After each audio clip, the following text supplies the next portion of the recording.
Всем здорово! Недавно проходил Слей, и казалось бы, ну уже нет смысла записывать ролик, уже все обсудили, но большинство роликов, они некачественные. Давайте возьмем хотя бы ролик Маразма и послушаем, что он говорит. Почему, кроме пятерки, на премии не было ни одного стримера, который хоть сколько-то был интересен публике в этом году? Где ДК, Каша, Мафаня, Дэдпи47, где Стинт? А, я забыл, они же с бустером не ладят.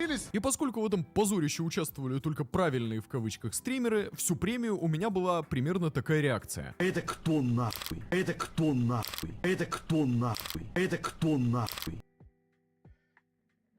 И возникает вопрос, как можно делать ролик про стримеров, особенно когда ты имеешь аудиторию в 3 миллиона подписчиков, и при этом вообще не подготовиться.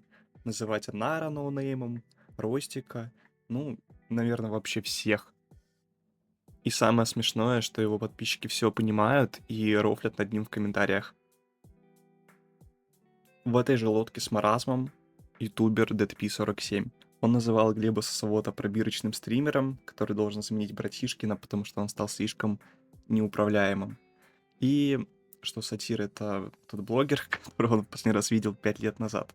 Хотя сейчас у него вообще, наверное, самый хайп. И насколько я знаю, он тоже часто стримит. И как будто бы не совсем правильно вот так высказываться про Генсуху на большую аудиторию.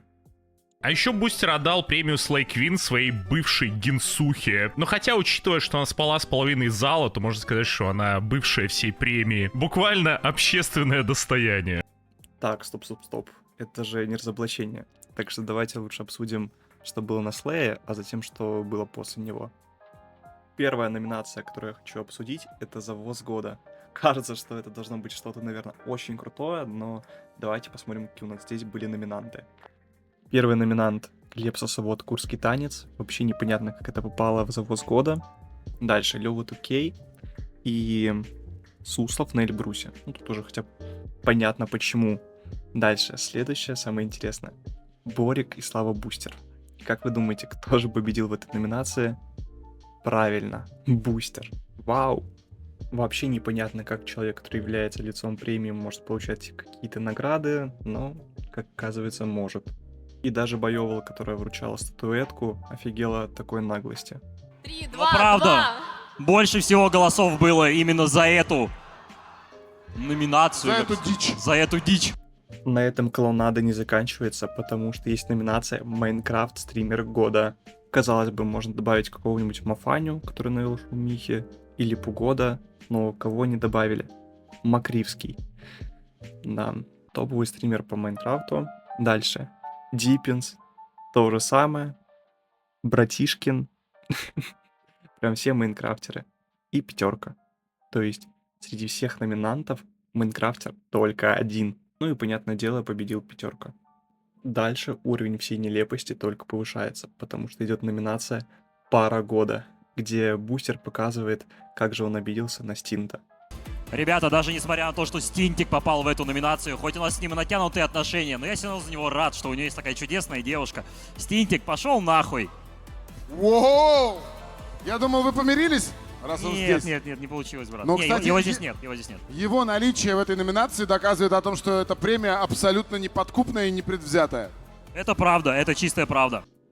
Конечно, неподкупная. Просто у всех, кого не было, просили в случае победы записать кружок.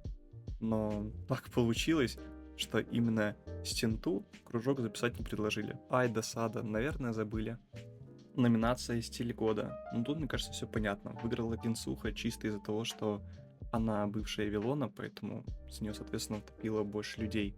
Хотя у Боёвол были довольно крутые косплеи. Прошла премия, и как вы думаете, были какие-то кринжовые моменты от Бустера или нет? Ну, конечно, были, это же Бустер. И буквально на следующем стриме после Слея он выдает такое. Вот с плакатом история, которая меня немножко затриггерила, и именно не из-за того момент, когда он это сделал. Вот. Зачем это делать во время речи, типа Сосовота, при учете, что он, типа, как я так понял, его друг. Для тех, кто не понял, Бустер говорит о том, какой плохой пятерка, что он делал свой завоз во время того, как Глеб Сосовод говорил свою речь насчет мертвого друга Спокойнича. Хотя на деле все было вообще не так. И пятерка убрал свой плакат. Ожидания, вот, то, что не стало моего близкого друга, вот. Но в любом случае я ради него, ради нашей комьюнити и нашего, сказать, общества и товарищества своих близких друзей, родных. То есть, по логике бустера, пятерка должен был заранее знать то, о чем будет говорить Глеб, чтобы не выходить. Как вообще можно обижаться на пятерку, когда он был единственным человеком, который там завозил? Он то выбежит на сцену, то подерется с Мелшером. В общем, пятерка был как сын маминой подруги, который лучше абсолютно во всем. Все, казалось бы, хуже быть не может.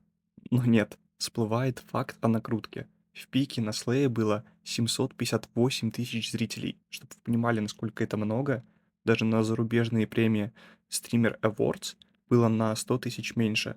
Да, и если мы зайдем на любые сайты, ну, для проверки на накрутку ботов, то мы увидим интересную статистику. Но вот такие дела сейчас происходят на Твиче. Кстати, это мой первый ролик, и я надеюсь, что будет много какой-то критики, чтобы я быстрее развивался в этом деле. Ну, если вы вообще интересные люди, то можете подписаться. Все, всем пока.